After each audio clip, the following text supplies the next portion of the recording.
What's up, everyone? Let me throw a question at you. What if the very thing that made you look beautiful was secretly killing you? Would you still use it? I know, sounds dramatic, but history proves a lot of people actually said, yes, please. You know how sometimes we say beauty is pain? Well, in history, beauty was literally poison. I'm talking about lipstick. Yes, that little tube you might have in your bag right now. Once upon a time, putting on lipstick wasn't just about looking glamorous. It was like slowly sipping from a very fancy poison chalice. Today, we take for granted that cosmetics are FDA approved, tested, and hopefully safe. But rewind a few centuries, and the road to beauty was paved with crushed bugs, deadly minerals, and a healthy sprinkle of lead. Yep, lead. The same stuff you don't want in your paint, your pipes, or your drinking water was smeared proudly onto people's lips. And get this, women knew it sometimes made them sick, but they kept on using it because looking pale, polished, and perfect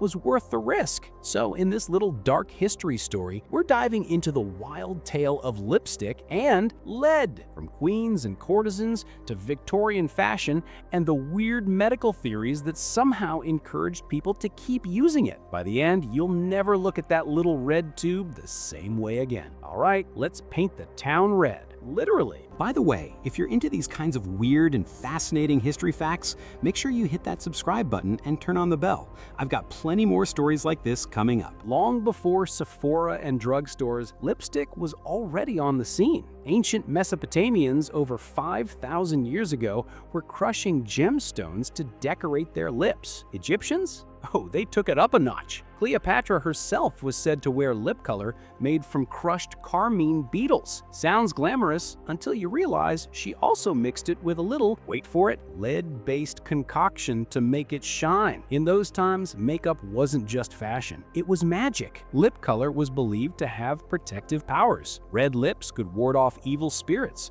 or attract divine favor. So yeah, you weren't just flirting, you were fighting ghosts. But here's the catch. Many of those mineral-based pigments were toxic. Women sometimes developed sores, illnesses, or, well, let's just say the afterlife came a little earlier. And yet lipstick stuck around because beauty and superstition walked hand in hand. Crazy, right? Imagine telling your friend today, hey, I'm wearing this new shade. It might protect me from demons, but it could also kill me. Fast forward to the Greeks and Romans. They loved a good painted lip, but with a twist. In Greece, bright lipstick wasn't high fashion. It was actually linked to courtesans and entertainers. Basically, if you wore bold lip color, people made assumptions about your night job. But Romans? Oh, entirely different vibe. For them, lipstick was about social status. Wealthy women, and sometimes even men, used tinted balms to show off class. The ingredients? Oh, just a little bit of red ochre, plant dyes, and, yep, trace metals like lead to give it that glossy finish. Doctors in Rome even debated lipstick's health benefits. Some claimed it refreshed the spirit. Others quietly noted, hey, our patients are dying faster when they use this stuff. But fashion almost always wins against logic. So depending on the city, lipstick could either brand you as a goddess, a fashion icon, or a woman of questionable reputation. But still, people wore it because even 2,000 years ago, humans were already risking it all for a bold lip. Jump into medieval Europe,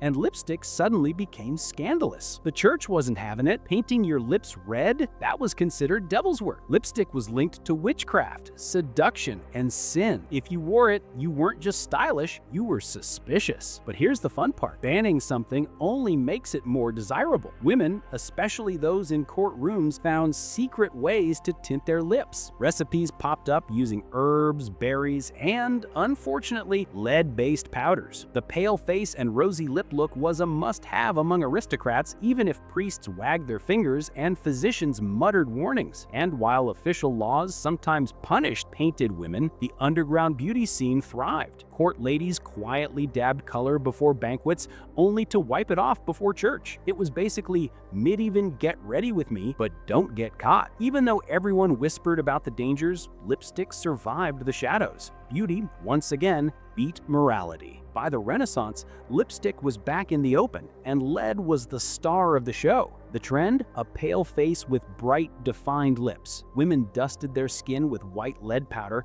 then topped it off with vermilion or lead-based reds. The look said, "I'm wealthy enough to avoid the sun and healthy enough to ignore the coughing fits." Doctors recorded cases of women suffering from hair loss, skin ulcers, and trembling hands. Men too, because some nobles weren't shy about makeup, experienced mysterious illnesses. But people blamed it on bad air, curses, or just weak constitution, not the fact that they were literally smearing poison on themselves. And the irony? Some medical texts even prescribed lipstick for revitalizing pale women. Imagine your doctor saying, "You look sick, try more poison on your mouth." Still, portraits from the time show elegant queens and noble women with glowing red lips. Behind the beauty, a trail of slow, quiet suffering. Ah, the Victorian era. If there was ever a time when looking delicate and pale was a trend, this was it. Women powdered their faces ghost white, and the contrast of red lips was irresistible. Lipstick sales, though not always public